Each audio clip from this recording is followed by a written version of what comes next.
we bring you news highlights from the stable of Oweleketv. I am Confidence Oko. Thank you for joining us.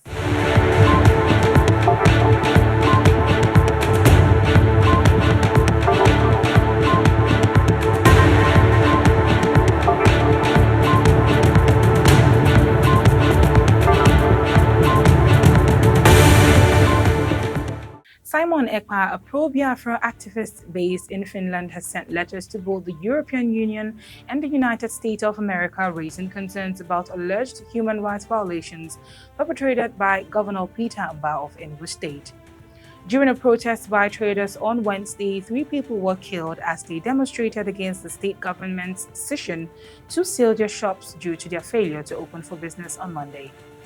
Following the incident, Ekpa penned a letter to the international community urging them to impose a visa ban on Governor Mbah for his alleged disregard for the fundamental human rights of citizens.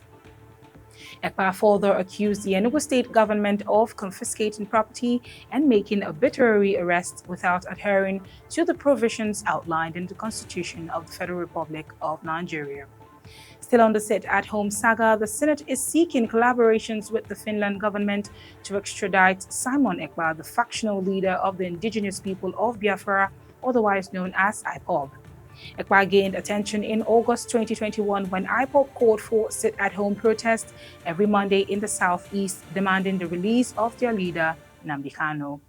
Even though the order was later suspended by the separatist group, Ekpa continued to enforce it, leading to violence and killings in the region. Senator Osita Izunaso brought a motion to address the enforcement of sit-at-home by unknown gunmen in the southeast and to secure the release of Nnamdi Kanu. However, the motion was rejected by the Senate leader Okpeyemi Bamidele, citing interference in a matter before the court. The Southeast lawmakers expressed concerns about the economic and social consequences of the sit-at-home protest and accused Ekpa of fooling the situation. They requested the Senate to condemn the sit-at-home protest and urged the federal government to collaborate with Finland to extradite Ekpa for prosecution. Additionally, they suggested a political solution approach to handle Nnamdi Kanu's case and called for investigations into the sponsors of the sit-at-home protests. Some senators voiced their opinions on the matter, with Patrick Dubeze suggesting that bail could be used to negotiate for peace if Nnamdi Kanu is released.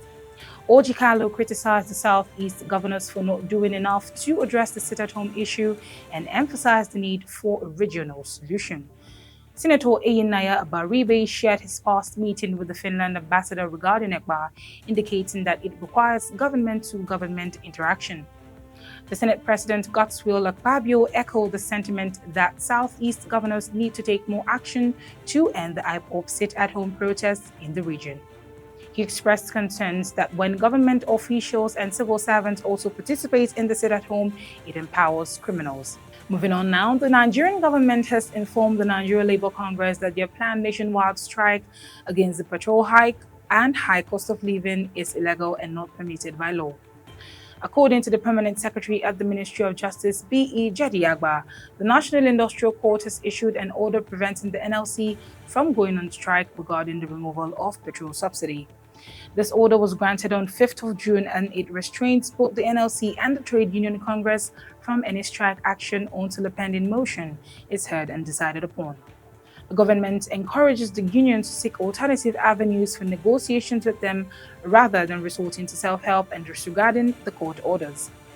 The statement highlights that the issues that triggered the court action are the same ones for which the NLC has issued another strike notice.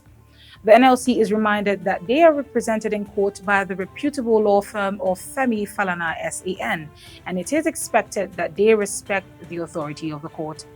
Additionally, the government points out that efforts are already being made by both the federal and state government to address the impact of the fuel subsidy removal and fuel price increase through engagement with stakeholders.